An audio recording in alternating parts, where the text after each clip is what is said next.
What is up, everybody? It's Friday, so it's Player Profiler today with your host, Brendon Booth. I am Brendon Booth, last I checked. Great to be back with you after a week off. Couple weeks off. Couple weeks ago, I went to the Fantasy Football Expo. I got to meet our fearless leader, Matthew Kelly. That was pretty great. And represent Player Profiler along with the other platforms that I work with, and meet a whole lot of people in the industry, and it was fantastic. Came back, and on that Tuesday morning that I woke up, my voice was absolutely gone from a raucous weekend. And then Wednesday I woke up kind of sick, and Thursday I tested positive for COVID. So I've been dealing with that for the last 8 days, and today is my first day where I feel fully back.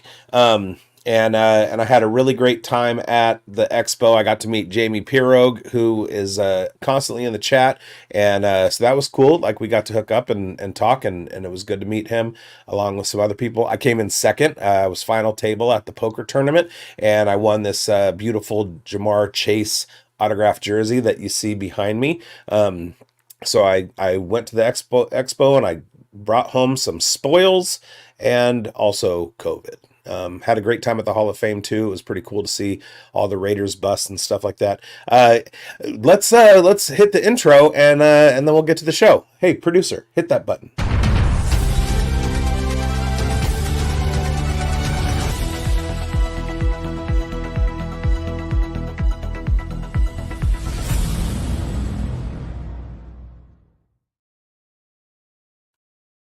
All right. I can't hear any music, so I think that the intro is over. Thank you guys for watching. Welcome to Player Profiler today. Today is the final, not the final. Today is the 7th of my 8-part series previewing each team by division in alphabetical order. Today is the AFC West because alphabet. So like the show, make sure you like it. Share it around. Share it with your friends, especially if they are fans of AFC West teams. Leave some comments. Tell me how I'm doing. Follow me on Twitter at BigBonedFFB, and follow Player Profiler News on Twitter at PlayerProfiler_NFL if you're not already there. Also, you can find our archive at playerprofiler.com/news. So go pop some corn, crack open a sparkly beverage, and settle in. Let's get to the news. Dominating the news in the AFC West right now, and the number one name on the lips of people talking UDFAs is Kansas City Chiefs running back Carson Steele. Thursday night, he had himself a game. Led the Chiefs in rushing, although it was the preseason, but he had a 31-yard scamper for a touchdown, which was nice. The kid runs with violence, kind of like similar to the mode of Isaiah Pacheco.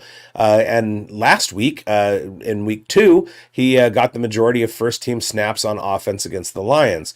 So those of you like me who have been holding out hope for combine phenom Deneric Prince, those days are gone. I wound up dropping Deneric Prince from all of my fantasy rosters last night. So, ding dong, the prince is dead, or something like that. All right. Geez, COVID. My voice is already starting to go out. I've been on for 4 minutes.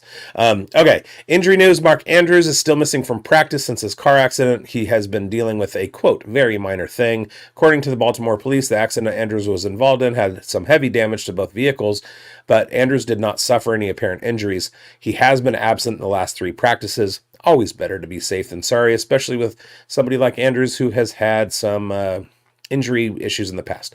Jaylen Warren tore his hamstring. He's set to miss multiple weeks. They called it a grade 2 injury. That's when it starts to look purple and black and blue on the back of your thigh.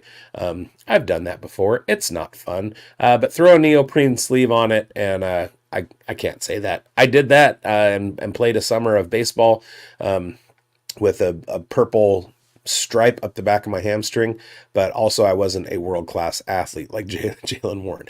All right, DeAndre Hopkins is expected to be ready for the season opener. He has been injured, but he should be ready in week 1. Wide receiver Mike Williams told reporters that he plans to practice with the Jets' first team next week. He tore his ACL last season. He's nearing his return to team drills next week. The Jets recently removed him from the PUP list. Since then, he's been working on individual drills, and he's getting ready to take first team reps to start building some chemistry with Aaron Rodgers and get implemented into the offense. We have news out of Buffalo. Curtis Samuel is dealing with turf toe. He's considered week to week. Turf toe is not a fun injury to deal with.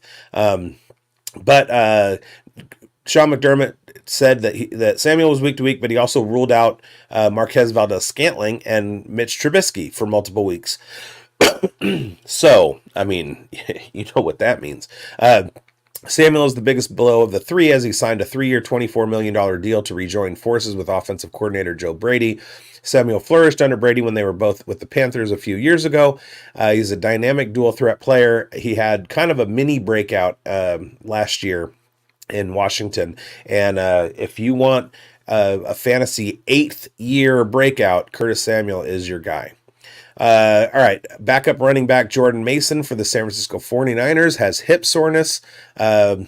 Christian McCaffrey has been sitting out all of training camp with a calf injury. Everybody in fantasy leagues like a herd to their waiver wires to grab Jordan Mason. But he is dinged up, so it's a great opportunity for Elijah Mitchell.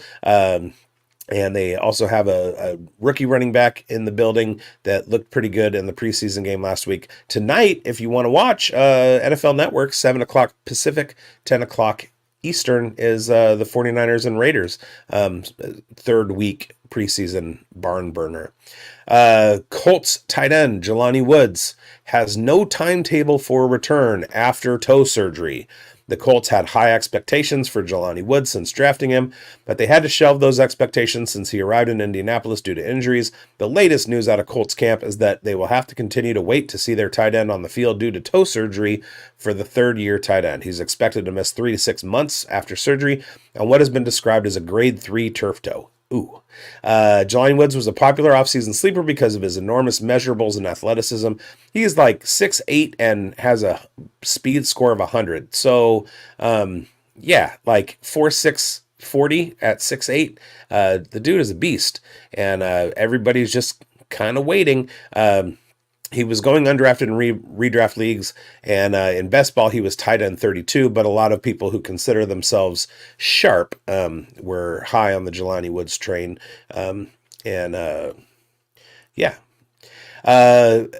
In Las Vegas, Antonio Pierce made a decision. Pierce announced that Gardner Minshew will begin the 2024 Raiders season as the starting quarterback. Entering the preseason, he made it clear that the team's starting quarterback for 2024 would be a decision made following evaluation of Aiden O'Connell and Gardner Minshew during preseason. After the second preseason game, Pierce announced that the Game 1 starter would be Minshew, although he didn't rule out Aiden O'Connell, and he even mentioned Aiden O'Connell starting at some point during the season. We in Raider Nation are still confused as to what's going on, but we just have to kind of take it week by week, I guess. Minshew has been a career backup, consistently ranks in the bottom third of quarterback play, but he did manage a winning record with the Colts as a fill-in starter for the injured Anthony Richardson. O'Connell also was a game over 500 after he was named the starter to finish the 2023 season in Week 9, replacing Jimmy Garoppolo, and he was the only quarterback in the NFL without a turnover in the final 4 weeks of the season last year. Minshew has a very generous ranking by Player Profiler as QB 21, and actually did have 2 top 10 game finishes in 2023. However, his 8 finishes outside of the top 20 allude to a quarterback who shouldn't be seen as more than an emergency starter in the deepest of leagues. Neither Aiden O'Connell nor Gardner Minshew are rosterable in fantasy at this point. Staying with the Raiders and kind of on theme for the day, Brock Bowers is dealing with a mysterious foot injury. He suffered it at some point between the first preseason game and the second preseason game, of which he was held out of. and he hasn't been participating in weekly activities. He wasn't scheduled to play in the game tonight. None of the starters would have been, but he did enter 2024 season with huge expectations. He was taken with the 13th pick in the first round of the 2024 draft, and I have a little bit of a Brock Bowers sidebar later on, so we'll get into that later. More starting quarterback news. Sean Payton announced Bo Nix will start at quarterback week 1 against the Seattle Seahawks. He was drafted 12th overall, the pick before Brock Bowers. Bo Nix is set to be the quarterback of the future for the Broncos. He joined a quarterback room with Jarrett Stidham and Zach Wilson after the Broncos and somehow outplayed them. He showed promise in his first 2 preseason games, going 23 of 30 for 205 yards with 2 touchdowns and no interceptions. In comparison, Stidham led 6 drives, producing 1 touchdown for the team and throwing 2 interceptions. So a little bit better quarterback play. Peyton's offense seems to be a nice fit for Nix as he excels in getting the ball out quickly, drawing some comparisons to how Peyton ran offenses with Drew Brees. Nix is a sure starter in Superflex leagues and has QB2 upside in redraft. The Broncos look to be a struggling team this year, which could provide passing game scripts for Nix. A lot of garbage time. For dynasty managers, Nix being named the starter is huge for his development. It would have been extremely concerning had he not been able to beat out Stidham. Nix does have age concerns as a 24-year-old rookie, but starting right away definitely dampens those concerns. And also, you look at a guy like Velus Jones, who is starting to like really make a name for himself. He was an older prospect too. So in rookie dynasty, those kind of age profiles really matter, but once everybody gets on the field, it's not quite as important. It mostly has to do with draft capital. The correlation with draft capital. All right, out of Green Bay, A.J. Dillon is missing time with a stinger. He was last year's backup running back, and he suffered a stinger against the Denver Broncos in their second preseason game. He missed the end of last season with the same injury. Dillon came into training camp looking in great shape, competing for the backup spot behind projected workhorse Josh Jacobs. Now, backup Marshawn Lloyd is also dealing with an injury, so if you have Josh Jacobs shares in fantasy, or if you have a draft coming up, barring a serious injury, Josh Jacobs is going to be on the field for a lot of the time. And finally, in the latest blockbuster, Jahan Dotson traded to the Philadelphia Eagles from the Washington Commanders. The Commanders picked up a 5th-round pick. It was Jahan Dotson and a 5th-round pick in exchange for a 3rd and 2 7th-rounders. So Jahan Dotson got off to a huge start as a rookie. Disappointed in the seasons, or disappointed last season, and the Commanders with a new regime, they have like a new GM, new head coach, new offensive coordinator, new everything. They're shiny and new, and Jahan Dotson was faded and old, so they decided to move on. So he will now enter as the likely wide receiver 3 in Philly, although Johnny Wilson might have something to say about that. All right, we got some comments lighting up. Corey Maxim, AOC was superior. Yeah. I've watched every game that AOC has been in, as well as quite a few Gardner Minshew games. And yeah, Aiden O'Connell's a better quarterback. He's not as mobile, but he makes better decisions and he protects the ball. So Gardner Minshew doesn't do that. And apparently that's what they wanted. They wanted somebody who was going to take some chances and push the ball down the field, and Gardner Minshew does that. He's a gunslinger. He's cavalier. He's more in the Brett Favre mold, and Aiden O'Connell is more in the Derek Carr with Jared Goff's mobility mold. Although the jump from Jared Goff's mobility to Derek Carr's mobility is not really a whole lot, but it's that same mold is my only point. All right, let's quickly get to a commercial, and on the other side, let's talk about some AFC West teams, shall we? Hey, you're in your fantasy draft, and someone says, "Hey, that guy's injury prone. I don't want him," and you're like, "I don't know. I don't think you can predict injuries." Well, guess what?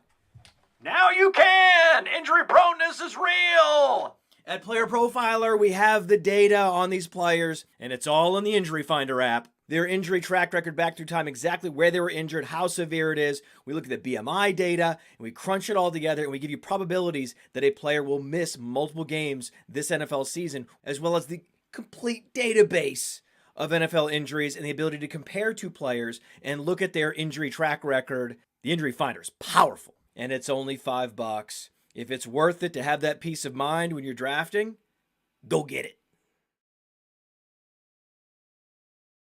Fantastiche or not. I have a whole slide presentation and I need to pivot because apparently the file is too big to add, and so I need to just go ahead and do this. Let's see if I can try and take it team by team. This is really, really bad content, you guys, and I apologize. I don't know how I can do this. I feel so exposed. All right, let me just get into. Well, we got a comment. Corey Maxim. It hurt my Raider loving heart. Yes, it sure did. I am absolutely bereft right now. I don't know what to do.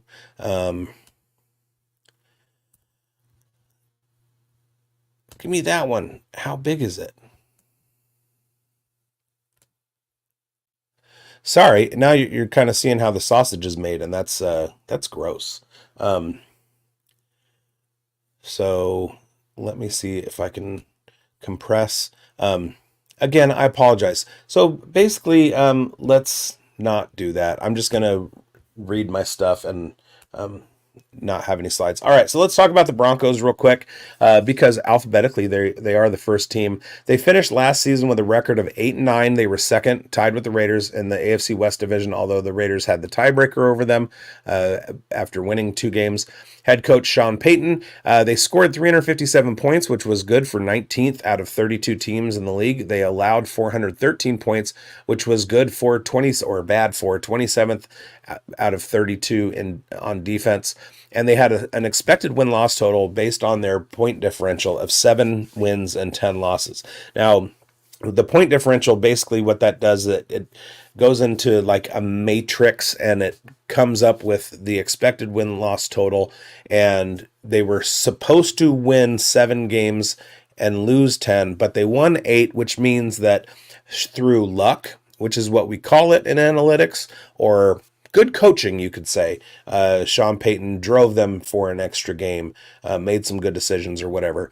Their offensive coordinator was Joe Lombardi, and their defensive coordinator was Vance Joseph, and they did not make any changes. So they're going into 2024 with the same coaching staff.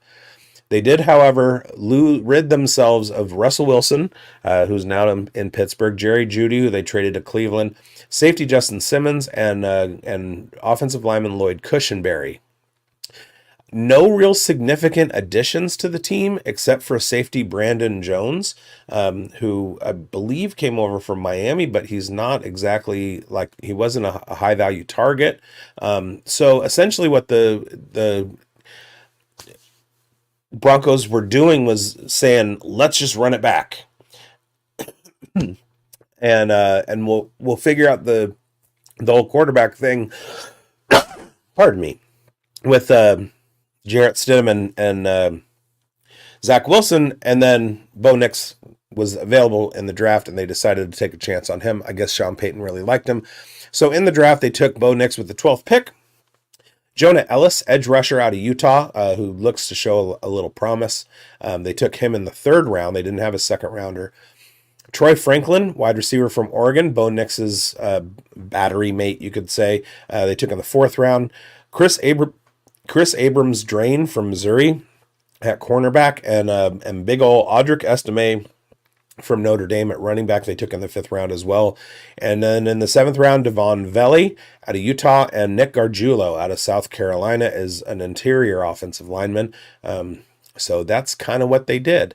I don't know, Broncos fans, you tell me if there are any out there. How do you see this season playing out? Bo Nix shows promise in the preseason, and they're coming off an 8-9 record. Not a lot of changes, but if you look around the division, there were a lot of changes elsewhere. So we will move on to the Chargers. I had these great slides made up. They were all colorful, and then I had little pictures that correlated with what I think their outlook will be for the season. And the one for the Broncos was Damon Wayans from Major Pain, which I thought was pretty clever, and I'm pretty sure you think it's clever too.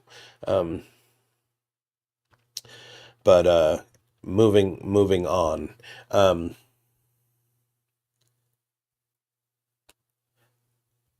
Oh yeah, I had one for the Chargers too, and it was okay. I'll get to that in a second.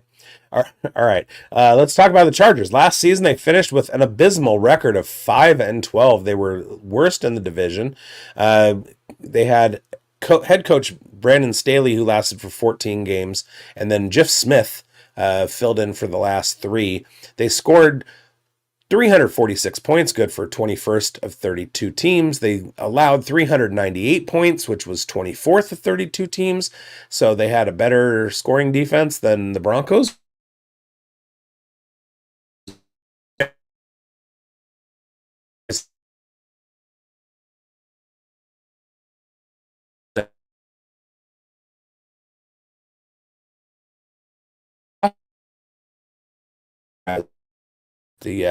The Broncos won an extra game because of good coaching. And they were looking at Sean Payton. They also had offensive coordinator Kellen Moore and defensive coordinator Derek Ansley. Well, needless to say, the entire regime is part of their 2024 subtractions. Tom Telesco, general manager, Brandon Staley, Kellen Moore, and Derek Ansley all gone. In with Jim Harbaugh, Greg Roman, and Jesse Minter as their new regime. They also lost Mike Williams, who I talked about earlier, to the Jets. Keenan Allen is in Chicago. Eric Kendricks left. UC Davis legend Joshua Kelly left. UC Davis legend Keelan Doss left. Go Ags. Nick Vanette left. Jalen Guyton, Austin Johnson, Will Clapp. California Golden Bear legend Jalen Hawkins at safety has moved on to the Patriots. Austin Eckler, gone. Michael Davis, gone. Kenneth Murray, gone. Gerald Everett, gone. A lot of those feel to me like they were pretty key pieces to the Tom Telesco venture. The new regime in Los Angeles just came in and cleaned house. All right. Like I said, Jim Harbaugh, Greg Roman, Jesse Minter are now running the ship. They added DJ Chark, J.K. Dobbins, Christian Fulton comes over, and he's pretty good. Denzel Perryman, who's always been a favorite linebacker of mine. Center Bradley Bozeman, who's played for Greg Roman before, so he knows the system. Puna, which is important. Puna Ford, tight end Hayden Hurst, tight end Will Dissly, and Gus Edwards, Gus Bus, has also joined the Chargers. In the draft, you could kind of tell what they were trying to do. They added tackle Joe Alt with the 5th pick. They added wide receiver Ladd McConkey, route god, out of Georgia. That dude is a zone beater extraordinaire, and he's going to be super fun to watch throughout his career. I was very, very sad that the Chargers grabbed him because I wanted him in the silver and black. In the third round with the 69th pick, nice. They drafted linebacker Junior Colson out of Michigan, so familiarity with Jim Harbaugh. Defensive lineman Justin Aboigbe out of Alabama. Cornerback Tarib Still out of Maryland. Cornerback Cam Hart out of Notre Dame. Running back Kamani Vidal out of Troy, who should be competing with Gus Edwards and J.K. Dobbins. I mean, he has shown pretty good efficiency in the preseason. J.K. Dobbins is coming back from a pretty bad ACL injury, and Gus Edwards is on the elder side. So it's not out of the realm of possibility that Kamani Vidal will be the RB1 at some point this season. He may not be, but he's got that 6th round running back draft capital. But the running back landscape has changed, and the 6th round is the new 3rd round, I guess. I don't know. But Kamani Vidal looks good. And then in the 7th round, they took Brendan Rice, son of NFL legend Jerry, and wide receiver Cornelius Johnson from Michigan. Again, Jim Harbaugh familiarity.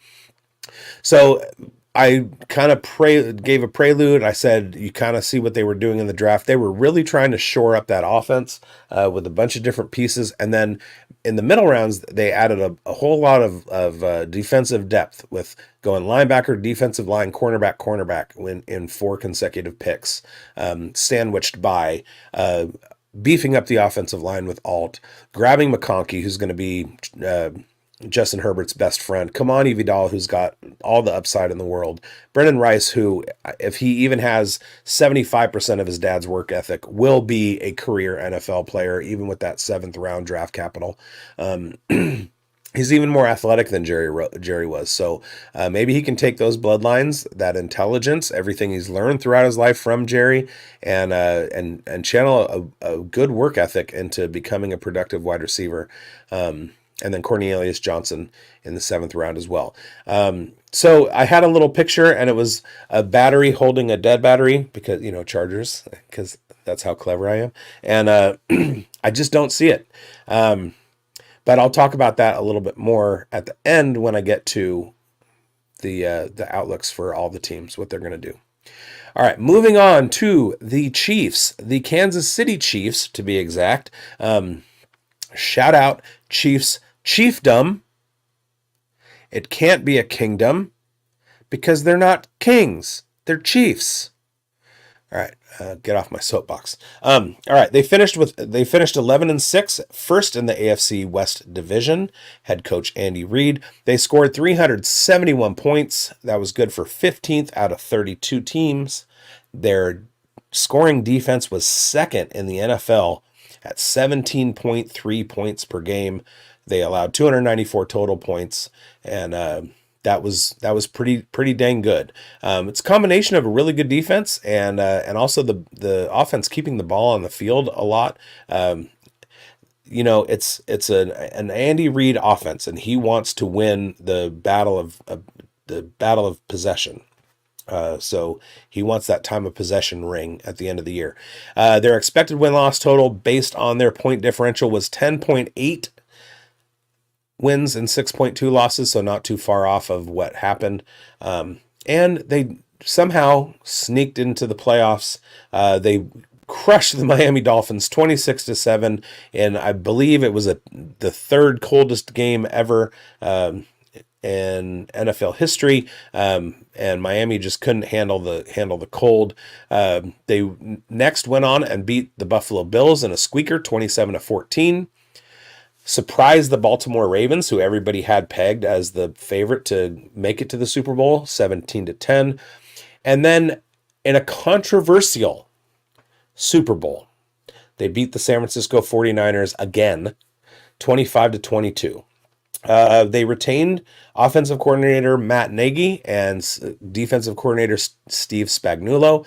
And I mean, if you're gonna go to the Super Bowl, one year, you might not want to do a rebuild. So everybody carries over. Their Super Bowl odds at this point are plus 600 to win another one, and the over-under on wins is 11.5.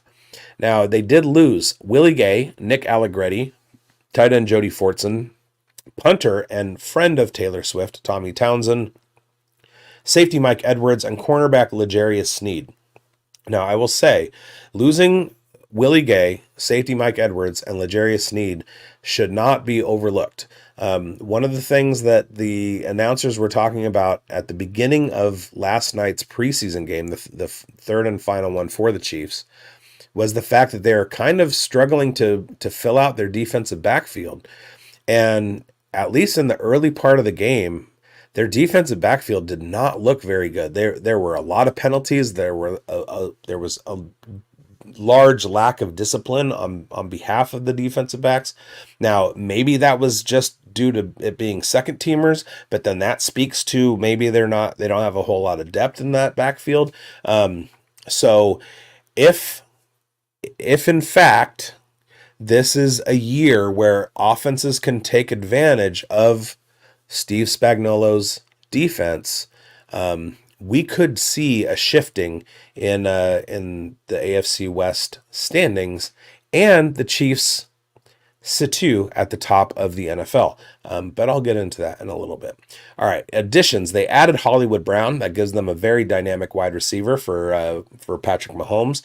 Derek Nottie, Tershawn Wharton, and Mike Pennell, and tight end Irv Smith Jr., who everybody continues to wait on for his big breakout. And then in the draft, they added another dynamic wide receiver in Xavier Worthy, fastest man in the NFL. Or fastest wide receiver, fastest combine 40 in history, actually, to be very specific. Tackle Kingsley Suamataya out of BYU, tight end Jared Wiley out of TCU, safety Jaden Hicks out of Washington State, center Hunter Nourzad out of Penn State, cornerback Kamal Haddon out of Tennessee, and guard CJ Hansen out of Holy Cross. So, really just two defensive additions in the draft, Jaden Hicks and Kamal Haddon. Jaden Hicks should be pretty good. He's looked pretty good in the preseason. Xavier Worthy is an absolute burner. Like, that dude is going to get behind a lot of defenses and really open up everything underneath for Travis Kelce. If you go to Player Profiler, I wrote a little versus column. I was on the Travis Kelce side. In fantasy, is it Sam Laporta tight end 1 or Travis Kelce tight end 1? And I tried to make the case for Travis Kelce. I also did one that was Deontay Johnson and his ADP versus Ladd McConkey and his ADP. And I tried to make the case for Ladd McConkey. So go to the Player Profiler website, playerprofiler.com, and look for those articles and let me know what you think. But yeah, Jared Wiley, tight end out of TCU, he looks like he could be kind of the incumbent to Travis Kelce in a couple years when Travis Kelce decides to pack it in and fly on his billionaire, at that time probably wife's private jet all over the world and become a what the olds used to call jet setter. When he decides to pack it up and move on, Jared Wiley could step in and play that Travis Kelce role. It'll be interesting to see.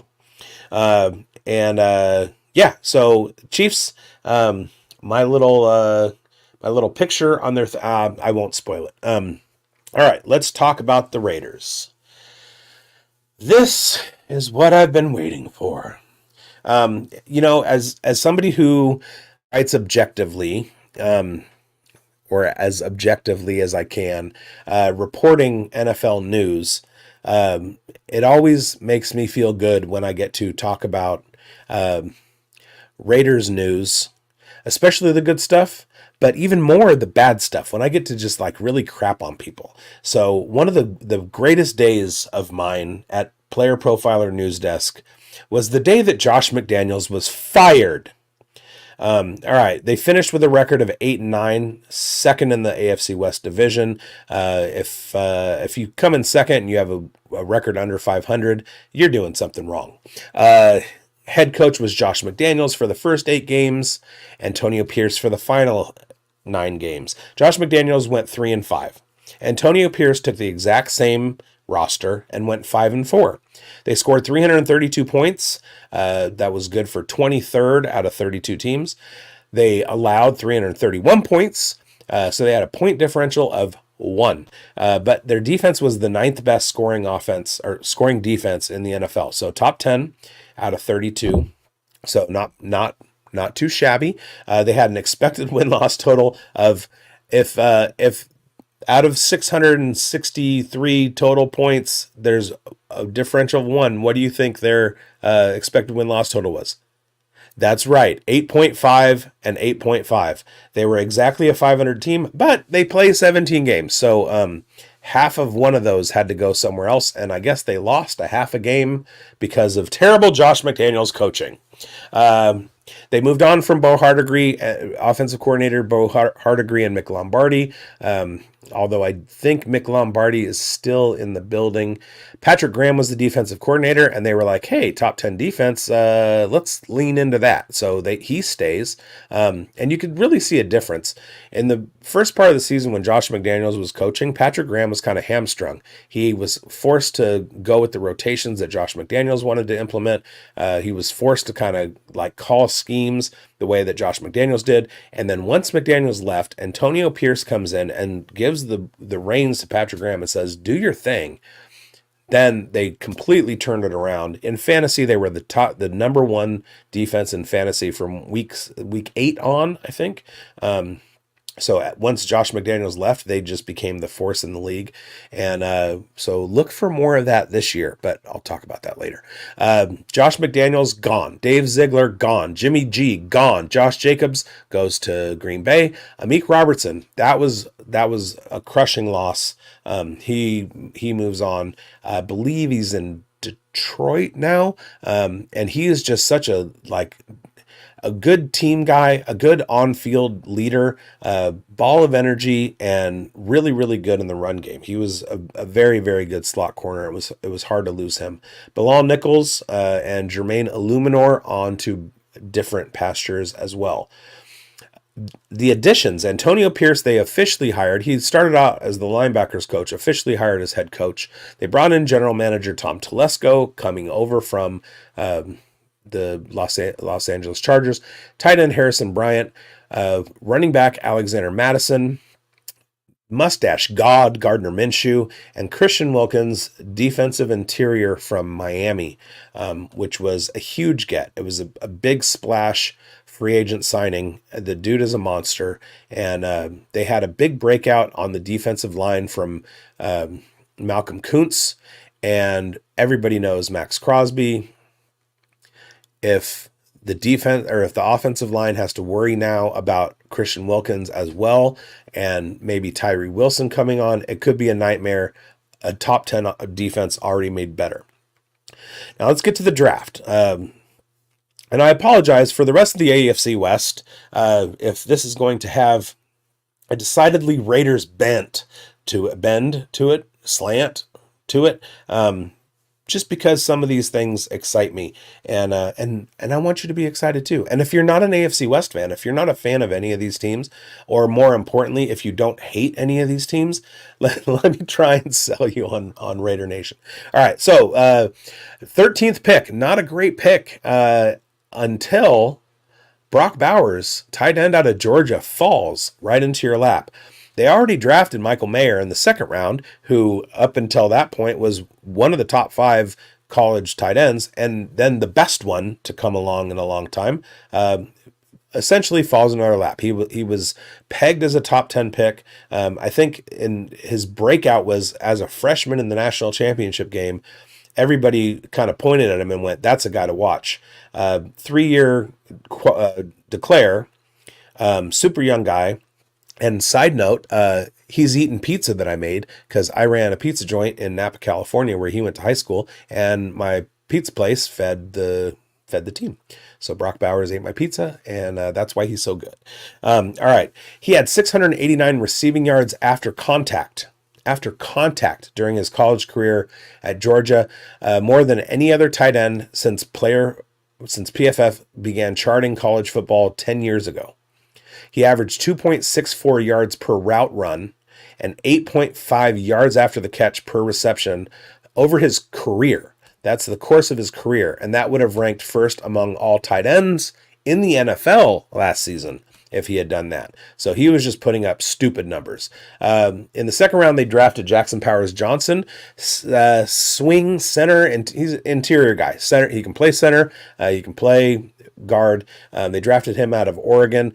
He was pegged as a first rounder, late first round. He dropped all the way to 44, and the Raiders scooped him up. He allowed just one quarterback pressure to Bo Nix on 481 pass blocking snaps in 2023, and he's PFF's highest graded college center since 2022. So in 3 years, he also won the best interior lineman award, or best center award in the college football award season. Third round, they drafted Delmar Glaze, tackle out of Maryland, who there was some question about his pass blocking ability, there was some question about his run blocking ability, but his pass blocking ability seemed okay, and preseason bore that out. Not that there's been any question about his run blocking ability, but he actually looked better in pass sets than people thought he was going to. So that's been some good news over this preseason. DeCameron Richardson, cornerback out of Mississippi State. He's long, he's very fast, and he's a very good cornerback against the run.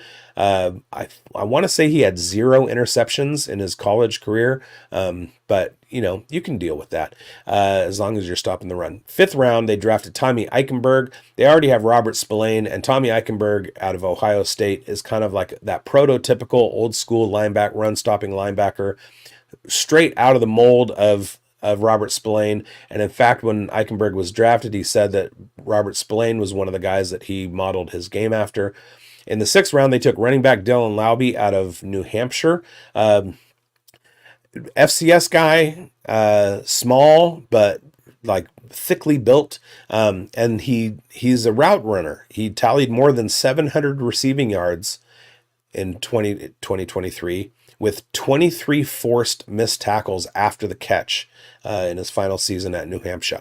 In the 7th round, they drafted safety Trey Taylor out of Air Force. He won the Jim Thorpe Award for the best defensive back in college football in 2023. He earned an 89.0 overall grade last year from PFF, which was 4th among all safeties, and he goes in the 7th round. Also in the 7th round, cornerback MJ Devonshire out of Pittsburgh. Now, looking over the draft and really like some of the post-draft analysis that we were doing with the Raiders, I was pretty impressed at what they were able to do in the back half of the draft, specifically the 5th, 6th, and 7th rounds. And while I'm inclined to say it was great drafting on the part of the Raiders, that's not it. It just goes to show you how deep this 2023 class, 2024 class of rookies was, because you had guys like the Jim Thorpe Award winner going in the 7th round. All of the guys from top to bottom, 1st through 7th rounds across the league are very, very talented. It was a huge influx of talent into the NFL. It's going to make the game better by far. And it's really exciting to see. There's a lot of good things happening in college football right now, and it's only going to make the NFL better, which is fantastic news. All right, so let's get to what I think is going to happen during the season. So, looking at who is going to be the biggest riser by wins, it's hard not to say the Chargers, because as long as they finish 8-9, I don't think anybody else in the division is going to win 3 games more than they did last year. I could see the Chiefs going 14-3, but I don't think it's likely. Again, their over/under is 11.5, so it's going to take, especially with the state of their defensive backfield, it's going to take some magic for them to win more than 12 games this year. I can see them finishing at 11-6 again. I can see them very easily finishing at 12-5. I don't think 14-3 is realistic, but I also think that it could happen. But I think that the Chargers are going to win more games, have a bigger improvement than they did last year, just purely based on Jim Harbaugh offense, control the line of scrimmage, and run the ball a lot. Biggest faller by losses, I think, is going to be Denver. There's just something about what they're trying to do. I feel like even if they lose 1 or 2 more games than they did last year, that's going to be the most in the division. Playoff teams, I feel like, are going to be Kansas City, and I think the Raiders are going to actually pull something out, and I think they're going to squeak into a wild card spot. All they have to do is flip 2 games. If they win 10, if they go 10-7, they're in the playoffs.